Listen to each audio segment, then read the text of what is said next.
Muy buenas noches, docente, compañeros.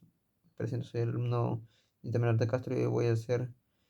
un breve análisis y daré mis propuestas de solución sobre casos de árbitros en Perú desde la filosofía del derecho. Bien, eh, un pequeño resumen sobre el expediente número 00029-17 2017-30-5002 JR-P-03. Este nos habla sobre un caso emblemático que ha revelado el engranaje de corrupción entre un grupo de árbitros peruanos y la constructora brasileña más conocida como Odebrecht. Eh, en este caso, aquí voy a examinar a detalle los fundamentos de tanto la resolución número 6 de la primera sala penal, la cual permanentemente se encarga de los delitos de corrupción sobre los funcionarios, cómo conforman la prisión preventiva de los imputados. A través de este análisis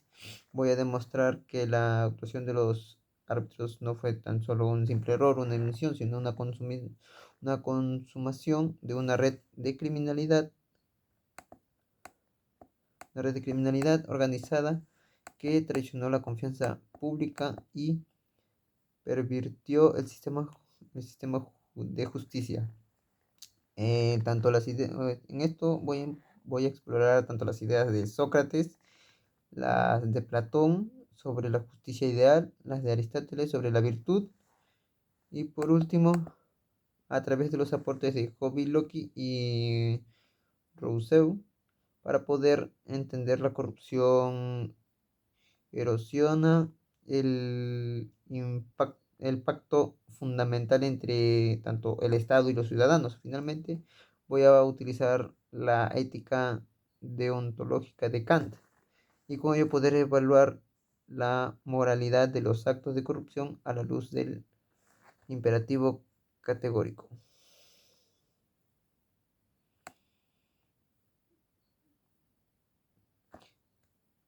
Bien, en el análisis del expediente sabemos que me dice que contra la medida de prisión preventiva de 18 meses impuestas a diversos árbitros, incluyendo al señor José Humberto Abanto Verástegui, al señor Richard James Martín Tirado y Randall Edgar Campos Flores, entre otros más, por el cual la Fiscalía Superior Coordinadora del equipo especial conocido como EFICOP solicitó la medida cautelar argumentando principalmente que los imputados integraban una red criminal que se aprovechaban de sus cargos como árbitros, ya que favorecían a la empresa brasileña Odebrecht en procesos de arbitraje con el Estado peruano, generando perjuicios económicos y millonarios. Ahí tenemos las imputaciones y elementos de convicción. En esto, en esto se encuentra que fue cohecho pasivo específico, lo cual es un delito que se configura cuando un funcionario público o un particular en ejercicio de una función pública acepta o solicita un soborno para favorecer particularmente en el ejercicio de su función, por el cual la Fiscalía argumentó que los árbitros, al ser investidos de una función pública, en la Administración de Justicia Arbitral se encuentra dentro de esta categoría. La resolución judicial detalla una serie de elementos probatorios que generan un alto nivel de sospecha grave sobre la participación de los imputados, o lo cual el primer requisito para la prisión preventiva se declaró las colaboraciones eficaces en- sobre el ex directivo de Odebrecht, Ronnie Javier Lord Campoverde, por el cual se adjuntó testimonios. No solo confirmaron la existencia de los pagos ilícitos, sino que también detallaron el modus operandi de esta red criminal, por lo cual los pagos no eran directos, se camuflaban a través de empresas intermediarias como Jure, de Jure, que facturaba servicios simulados, como se evidenciaba en la resolución número 2041 del año 2018, para con ello poder justificar las transacciones de dinero. Después tenemos las pruebas documentales y tecnológicas, en las cuales se encontraron tanto facturas, órdenes de servicio con contenido simulado, por el cual la resolución número 2041 de 2018 hasta el año 23 del mes 9 del año 2019 menciona explícitamente que se autorizó un pago a Canepa Torres, y que la empresa de Jure le facturaba. Además, se llegó a descubrir irregularidades en los recibos de honorarios, por ejemplo, en los arbitrajes como el ad hoc, las actas de instalaciones establecidas como honorarios de 40.000 soles por cada arbitraje, por el cual se, por el cual los imputados cobraban sumas significativamente muy altas, muy mayores,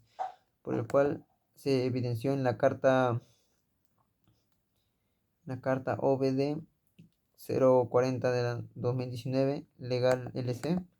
que ésta remitió recibos por honorarios de Martín Tirado por montos de más de 165.000 soles y de 118.000 soles. Laudos ambientales con vicios. La Fiscalía documentó una serie de irregularidades, defectos técnicos en,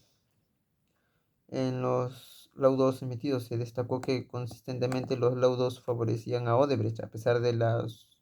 sólida defensa de la Procuraduría del Ministerio de Transporte. Tanto la resolución número 2320 del 2004 del año 2015, emitida por Martín Tirado Randol Campos y Linares Prado,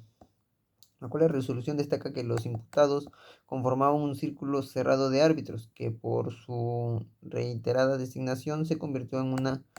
pieza clave de la máquina de corrupción de Odebrecht. Esta situación, sumada a la gravedad de los delitos y el riesgo de fuga y obstrucción a la justicia. Acá sobre las leyes, en mi análisis jurídico,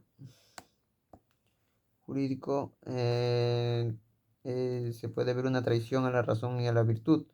ya que los árbitros transidente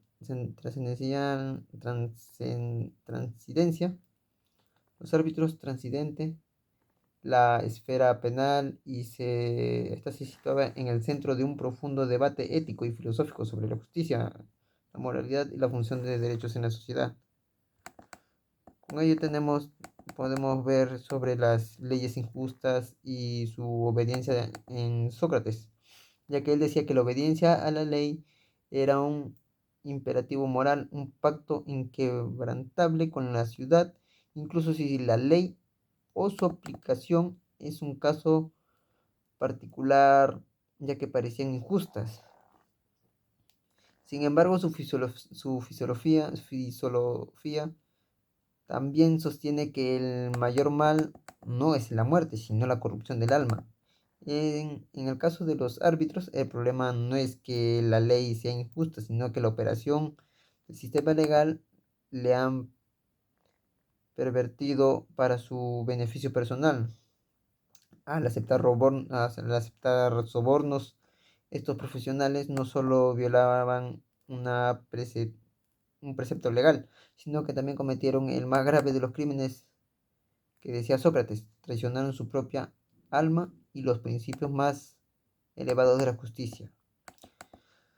También Platón, a las ideas de Platón, nos dice que el Estado no se rige por estos principios, como la democracia. Cuando degenera, es vulnerablemente a la corrupción, ya que las personas se dejan de llevar por sus deseos más bajos en el mundo de las sombras. por lo cual siempre decía ideas o formas. Era una de esas frases más conocidas, ya que su acción de los árbitros fue una manifestación de la parte apetitiva del alma, la más baja de la jerarquía platónica. Y sobre la justicia y la moral de la ética Nicomaco de Aristóteles decía también el bien del otro, ya que es la única que solo beneficia al individuo, sino a la comunidad. En su ética a Nicomaco distingue entre justicia distribuida, ya que se refería a distribución equitativa de los honores y bienes, y la justicia correctiva, que buscaba la restauración del equilibrio cuando una persona había sido perjudicada. Hobbes y Rooks decían que para Thomas Hobbes decía que el Estado es un pacto en el que los individuos renuncian a la libertad natural en favor de un soberano para escapar del estado de naturaleza. Una guerra de todos contra todos. En cambio, John Locke sostenía que el Estado existía para proteger los derechos naturales a la persona, la libertad y la propiedad. Jean-Jacques Rousseau postulaba que el Estado debe reflejar la voluntad general, el interés colectivo, en lugar de la voluntad particulares o voluntad de todos. Por último, Kant se basaba en el imperativo categórico, una ley moral que se debe ser obedecida sin excepciones. Por ello tenemos la universalidad. Si la máxima de la corrupción se universalizara, si todos los árbitros aceptaran sobornos, el sistema de arbitraje y el sistema judicial perderían total credibilidad. Después tenemos la humanidad como fin en sí misma. El actuar de modo que a través de la humanidad, ya sea tu persona o en la de cualquier otro, siempre el mismo tiempo como un fin, nunca simplemente como un medio. Entre las conclusiones y propuestas de solución de la crisis de reforma integral, tengo como punto la solución, por tanto tengo como punto de solución y conclusiones que en el ámbito legal y procesal se deben endurecer las penas para delitos de corrupción de alto nivel. La impunidad es imperativo, ya que el Ministerio Público y el Poder Judicial gocen de plena autonomía e independencia y que se les dote de un presupuesto que les permita investigar y sancionar de manera eficaz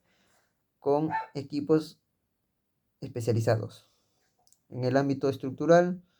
que haya una entidad supervisora independiente con personería jurídica propia para que tenga como única función supervisar la selección, designación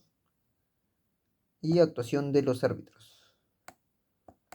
De ahí tengo en el ámbito moral y educativo, a largo plazo sería crucial, ya que la corrupción es esencial, es un problema moral y se debe de implementar una educación cívica y ética robusta desde las escuelas primarias, enfocadas a la importancia de la probidad, la integridad y la justicia. Entre recomendaciones específicas tengo tanto la Fiscalía Nacional, que se recomienda fortalecer el equipo especial garantizando su independencia total del poder político, al Congreso de la República, que se impulse